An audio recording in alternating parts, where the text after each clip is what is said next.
इस क्वेश्चन को हम देखते हैं। अभी तक हमने plus minus, addition of complex number, multiplication of complex number, subtraction and division, ये चीज़ें देखी हैं। रेसिप्रोकल ऑफ कॉम्प्लेक्स नंबर निकालना देखा है। अब हम ये नेक्स्ट एक स्पेशल क्वेश्चन है जिसमें आपको बोला है if the value of x is this find the value of this expression. ये एक पॉलिनोमियल दिया हुआ है। अब हम देखेंगे इस टाइप के क्वेश्चंस को हम कैसे सॉल्व करते हैं। बहुत इजी है। आप सबसे पहले जो x दिया हुआ है उसको सॉल्व करते हैं। अब देखो x इज इक्वल टू आपको दिया हुआ -5 + 2 √ -4। इस 5 को मैं इधर शिफ्ट कर देता हूँ, ये हो जाएगा x + 5 equals to, this can be written as 2 √4 √-1, है ना। नाउ क्योंकि देखो ये जो -4 है दिस इज एक्चुअली 4 × -1, तो इसको √4 और √-1 लिख सकते हैं, यानी कि 2 × 2 × -1 को हमने i डिफाइन किया हुआ है विच इज 4i, तो हम इसको डायरेक्टली 4i लिख सकते हैं। ये हो गया। इसके बाद हम क्या करेंगे, इसमें जो प्रोसीजर है वो ये है कि you keep the i on one side, बाकी सब दूसरी तरफ। ये i जो है एक तरफ होना चाहिए, मतलब इमेजिनरी यूनिट एक तरफ होनी चाहिए इक्वल टू के एक साइड में, और इमेजिनरी यूनिट के अलावा बाकी जितने भी टर्म्स हैं सब दूसरी तरफ। इसके बाद हम क्या करेंगे, स्क्वायरिंग बोथ साइड।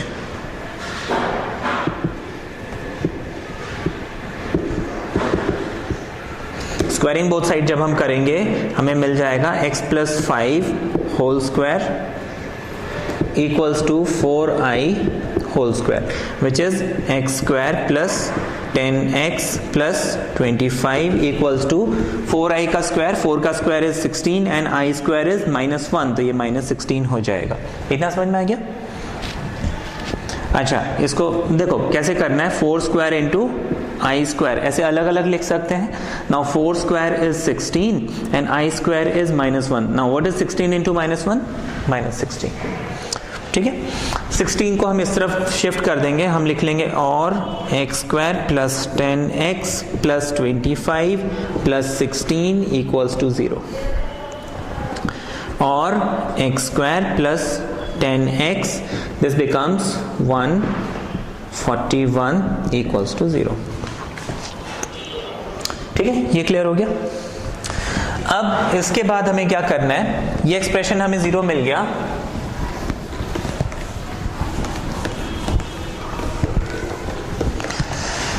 मैं इस इक्वेशन को इससे डिवाइड करूंगा, है ना।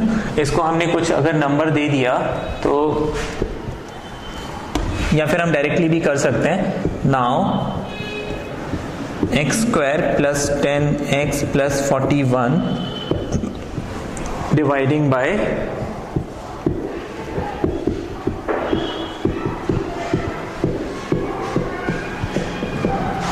ये डिवीजन तो सबको आता है। इसको हम डिवाइड करते हैं, x² एंड x4, हमारे पास x² बचेगा, x² × x², x4, x² × 10 x³ x² × 41 हो जाएगा 41 x²। Sign change, this gets cancelled, 9 - 10 -x³ this is -5 6 x² and -x। Again x² and x³ जब मैं टैली करता हूं, यहाँ पे x² में अगर मैं एक x लगा दूं तो x³ बन जाएगा, x and x becomes x³, x and 10 x and 41, sign change, now this becomes 4x², this becomes 40x and 4। यहाँ पे अब हमें क्या करना है, 4 लगाना है। I'll write 4 here, 4 × 4, 4 × 10 and 4 1s are 4।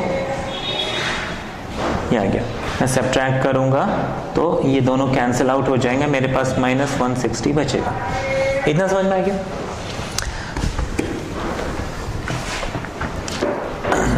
अच्छा, इसके बाद मुझे क्या करना है, आप इफ दिस फंक्शन, इस फंक्शन को हम लिख लेंगे देयरफॉर, इसको मैं अगर fx मानता हूं देन fx इक्वल्स टू, अब देखो हमने एक रूल पढ़ा है कि ये जो है क्या है, डिविडेंड, डिवाइजर, कोशेंट, ठीक है, और ये है रिमाइंडर। तो हमें मालूम है कि ये जो वैल्यू है इसको हम लिख सकते हैं divisor into quotient plus reminder.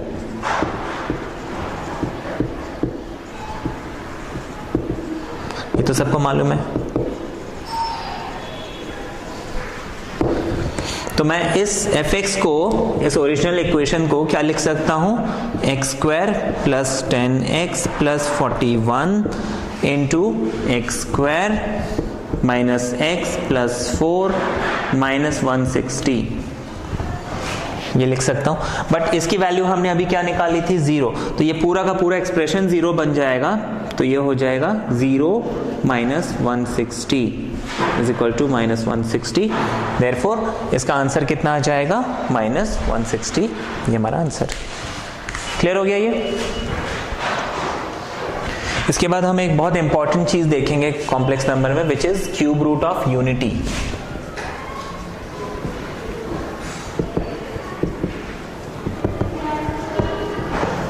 Cube root of 1। अब हमने क्या किया, let cube root of 1 equals to x और x is equal to cube root of 1, cubing both side. हमारे पास x cube is equal to 1 मिल जाएगा और x cube minus 1 equals to 0 मिल जाएगा। अब इस 1 को हम 1 क्यूब लिखें, कोई फर्क तो पड़ता नहीं है, because 1 into 1 into 1 is again 1, ऐसे लिख सकते हैं। अच्छा, इसके बाद एक फॉर्मूला है जो हमने छोटी क्लास में पढ़ा होगा, a cube minus B cube. क्या होता है ये, a minus B, A square plus A B plus B square, ये तो सबको पता है। इस वैल्यू को, इस फॉर्मूले को हम यहाँ पे यूज करेंगे। तो ये एक्सप्रेशन क्या बन जाएगा, ये हो जाएगा x minus 1 x square plus x plus 1 equals to 0। हम लिखेंगे either x minus 1 equals to 0 और x square plus x plus 1 equals to 0, ऐसे लिख सकते हैं। इसके बाद हम लिखेंगे x इज इक्वल टू 1 और x square plus x plus 1 equals to 0। अब ये एक क्वाड्रेटिक इक्वेशन है, इसको हम फॉर्मूले से सॉल्व करेंगे क्योंकि इसका मिडिल टर्म तो स्प्लिट हो नहीं सकता। फॉर्मूला हमको मालूम है कि जब भी हमें a x square plus b x plus c equals to 0 कोई इक्वेशन मिलता है तो इसमें x की वैल्यू हो जाती है माइनस बी प्लस और minus under root B square minus 4ac upon 2a। ये वैल्यू हम यहाँ पे पुट करते हैं, यहाँ पे a b c तीनों 1 है, तो हम x की वैल्यू निकालेंगे। तो x हो जाएगा माइनस 1 प्लस और माइनस अंडर रूट 1 का square minus 4 into 1 into 1 2 into 1 है ना। यहाँ पे a b c तीनों 1 1 1 है। ये आपको मिल जाएगा माइनस 1 प्लस और minus under root 1 minus 4 upon 2 which is minus 1 plus minus under root 1 minus 4 is minus 3 upon 2, जिसको हम लिख सकते हैं माइनस 1 प्लस और minus under root 3i upon 2 लिख सकते हैं सर। तो बेसिकली मुझे 1 के 3 क्यूब रूट मिल गए। आपको एक तो वैल्यू मिली x की 1, दूसरा आपको मिला minus 1 plus under root 3i upon 2, दूसरा मिला minus 1 minus under root 3i upon 2। तो एक तो रियल रूट है 1 का, बाकी जो 2 है वो इमेजिनरी क्यूब रूट है। तो ये है 1 के क्यूब रूट, जहां पे हम इसको ओमेगा से और इसको ओमेगा स्क्वायर से रिप्रेजेंट करते हैं। आप अदर वे राउंड भी ले सकते हैं, आप चाहें तो इसको ओमेगा स्क्वायर और इसको ओमेगा लिख सकते हैं, डजंट मैटर। अच्छा, हमने यहाँ पे इसको ओमेगा और इसको ओमेगा स्क्वायर क्यों लिखा, उसका भी एक रीजन है। आप इसको स्क्वायर कर दीजिए, -1 + √3i/2, इसका स्क्वायर निकालिए, आपको ये मिल जाएगा। इसका स्क्वायर निकालिए, ये मिल जाएगा। तो इस वजह से हमने एक को ओमेगा, दूसरे को ओमेगा स्क्वायर लिखा। अब ये तो प्रोसेस था क्यूब रूट निकालने का। हमारे पास ये जो 1 के क्यूब रूट है, 1 ओमेगा और ओमेगा स्क्वायर, इसकी दो प्रॉपर्टीज हैं जो हमें याद रखनी है। ये दो प्रॉपर्टी के बेसिस पे आपको क्वेश्चन सॉल्व करने होंगे। यहाँ पे पहली प्रॉपर्टी है 1 + ओमेगा + ओमेगा स्क्वायर इज 0। आप क्या कर सकते हैं, 1 को एज इट इज रहने दीजिए, ओमेगा की वैल्यू पुट कर दीजिए और ओमेगा स्क्वायर की वैल्यू पुट कर दीजिए। इसको जब हम सॉल्व करेंगे, ये हो जाएगा 2 - 1 + √3i plus -1 - √3i, which is this and this gets cancelled, 2 - 1 becomes 0। तो आपको बेसिकली 0/2 which is 0 मिल जाएगा। तो ये इसका प्रूफ है, ये तो हमें करने की जरूरत नहीं है, जस्ट मैंने आपको समझाने के लिए बताया। तो 1 + ओमेगा + ओमेगा स्क्वायर हमें 0 मिल गया। दूसरी प्रॉपर्टी है कि इन तीनों क्यूब रूट्स को अगर मैं मल्टीप्लाई करता हूं तो आपको मिल जाएगा ओमेगा क्यूब, और ये आपको हमेशा 1 मिलेगा। तो हमें याद रखना है 1 + omega + omega square is 0 and omega cube is 1। ये दो प्रॉपर्टी हमें याद रखनी है, इनके बेसिस पे हमें क्वेश्चन सॉल्व करने होंगे। फिर यहाँ पे 1 + ओमेगा + ओमेगा स्क्वायर में आप 1 + ओमेगा को लिख सकते हो - ओमेगा स्क्वायर, 1 + ओमेगा स्क्वायर को लिख सकते हो - omega, and omega + omega square को लिख सकते हैं -1। ये भी कुछ वेरिएंट्स है, कई बार हमें क्वेश्चन में इन तीन में से किसी एक वैल्यू को यूज करना पड़ता है ना। कैसे, ये भी हम देखेंगे। अभी कोई एक एग्जांपल ले लेते हैं, इस क्वेश्चन को देखते हैं हम। यहाँ पे क्वेश्चन मैंने सिर्फ इतना लिखा है, इसमें क्वेश्चन पूरा ये है कि if 1 omega and omega square are cube roots of unity, prove that this is equal to 4। ये आपका क्वेश्चन है, ठीक है। अब इस क्वेश्चन को हम कैसे सॉल्व करेंगे, बहुत इजी है। आप इसमें क्या करोगे,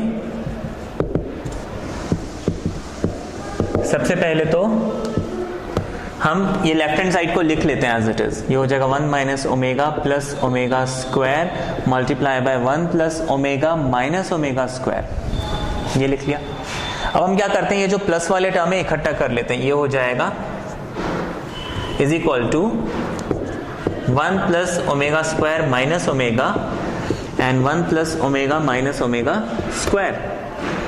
अच्छा, इज इक्वल टू, हमने अभी जो पीछे पढ़ा था कि 1 + omega is - omega square and 1 + omega square is - omega. ये हमने दो चीजें पढ़ी थी, क्योंकि 1 + ओमेगा + ओमेगा स्क्वायर 0 होता है, तो हमने ये निकाल के पीछे देखा था, है ना। तो 1 + ओमेगा स्क्वायर की वैल्यू हम यहाँ पे - ओमेगा डाल देते हैं, और 1 + ओमेगा को हम - ओमेगा स्क्वायर डाल देते हैं। ये हो गया माइनस माइनस प्लस, तो ये हो जाएगा -2 ओमेगा, माइनस माइनस प्लस तो हो जाएगा -2 omega square, minus minus plus 2 2 ज़ा 4 omega into omega square omega cube. अच्छा, ओमेगा क्यूब हमने कितना पढ़ा था, ओमेगा क्यूब इज 1, ये हमने प्रॉपर्टी पढ़ी है। ये हो जाएगा 4 × 1 which is 4 is equal to RHS proved. Easy है ये।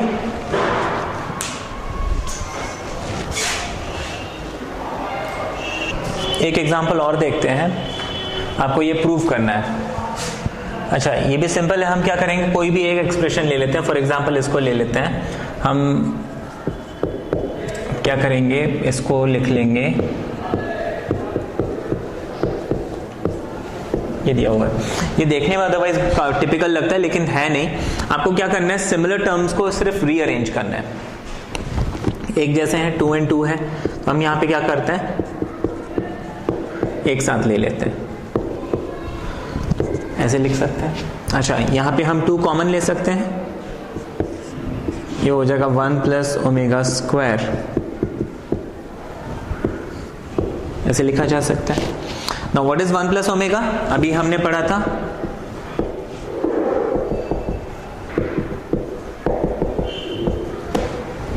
ये चीज हमने पढ़ी थी, तो हम 1 प्लस ओमेगा स्क्वायर को लिख सकते हैं 2 into minus omega and 5 omega whole power 6 which is minus 2 omega plus 5 omega whole power 6 which is 3 omega whole power 6 which is 3 power 6 into omega power 6. What is 3 power 6? 729 into omega power 6 को हम लिख सकते हैं omega cube into omega cube. ये हो गया 1, ये हो गया 1.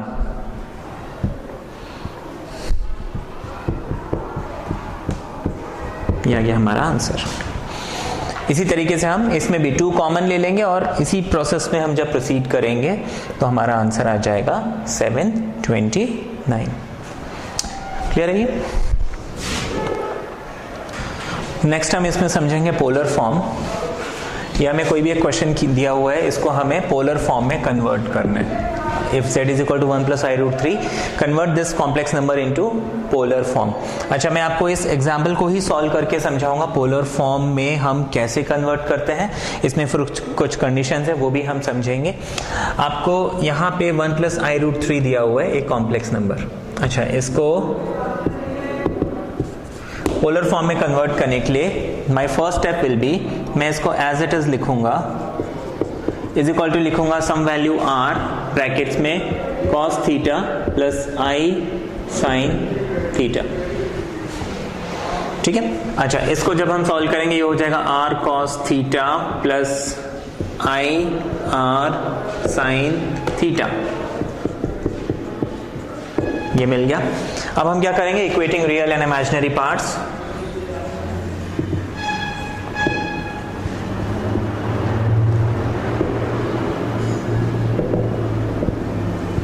Equating real and imaginary parts, we have ये 1 जो है r cos थीटा के इक्वल होना चाहिए और i आपस में अगर इक्वल होंगे तो ये √3 और r sin theta should be equal. ये लिख सकते हैं। अब इसको हमने इक्वेशन 1 और इक्वेशन 2 अगर माना तो हम यहां पे लिखेंगे squaring and adding.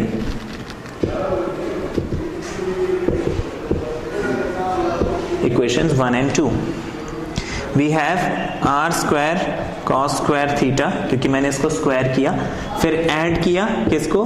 r square sine square theta को। ये समझ में आ गया? मैंने इसको स्क्वायर करना है, मैं दोनों साइड को स्क्वायर करूंगा तो ये स्क्वायर लग जाएगा। अच्छा, यहां पे भी स्क्वायर लग जाएगा। ठीक है, तो ये स्क्वायर हो गया। अच्छा, इज इक्वल टू हमने ये स्क्वायर ऐड किया और ये स्क्वायर ऐड किया विच इज 1 प्लस 3। यहाँ पे हमने r स्क्वायर कॉमन लिया तो अंदर मेरे पास cos square theta plus sine square theta बचेगा। Now what is cos square theta plus sin square theta? 1.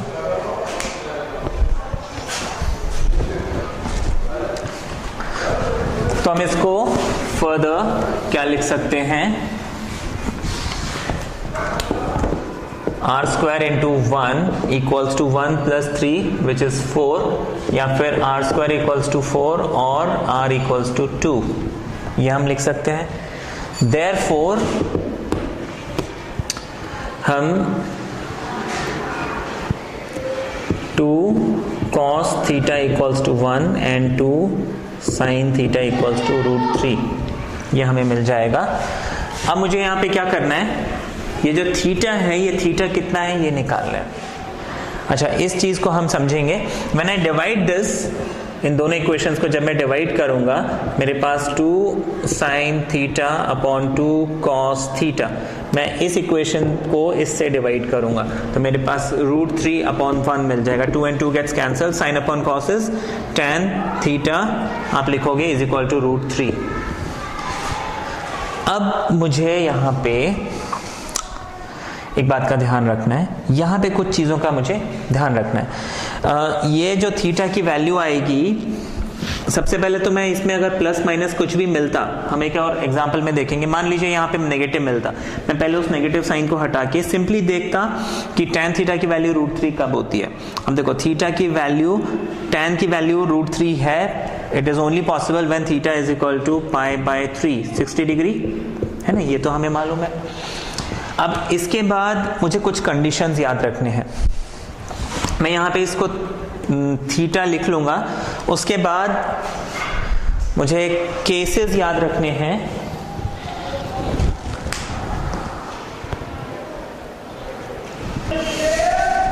ये जो थीटा है, ये थीटा निकालने के बाद मुझे एक बात का ध्यान रखना है। अब मुझे यहां पे निकालना है आर्ग्यूमेंट। आर्ग्यूमेंट बेसिकली एक एंगल होता है, वो एंगल हम कैसे निकालेंगे वो हम देखते हैं। आर्ग्यूमेंट इज थीटा, जो थीटा की वैल्यू वही होगा if x greater than 0, y greater than 0। अगर ये दोनों ग्रेटर देन 0 है तो आर्ग्यूमेंट थीटा के इक्वल ही होगा। Is equal to pi minus theta, ठीक है, if x less than 0, y greater than 0।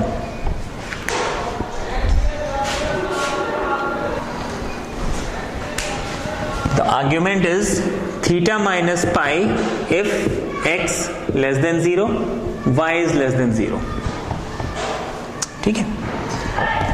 And this argument is minus theta if x greater than 0, y less than 0, ठीक है। ये कुछ कंडीशन है जो हमें याद रखनी है, तो इन कंडीशन के बेसिस पे हमें आर्ग्यूमेंट जो है निकालने हैं, ठीक है। ये कॉपी कर लिया सबने?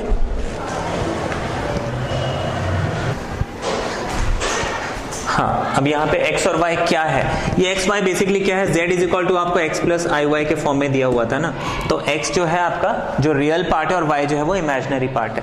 तो आपको x और y के सिर्फ साइन देखने हैं और वो साइन के हिसाब से मुझे आर्ग्यूमेंट निकालना है। अभी जो हमारे ये क्वेश्चन था ये क्या था, z equals to 1 plus i√3, है ना, z equals to 1 plus i√3। अब देखो दोनों पॉजिटिव है तो फर्स्ट वाला केस लगेगा, देयरफॉर हमारा जो आर्ग्यूमेंट है क्या बन जाएगा, π/3। Therefore this expression is equal to, हमने r कितना निकाला था, 2 cos π/3 प्लस i sin π/3। ये हमने इसको पोलर फॉर्म में लिख दिया। ये क्लियर है?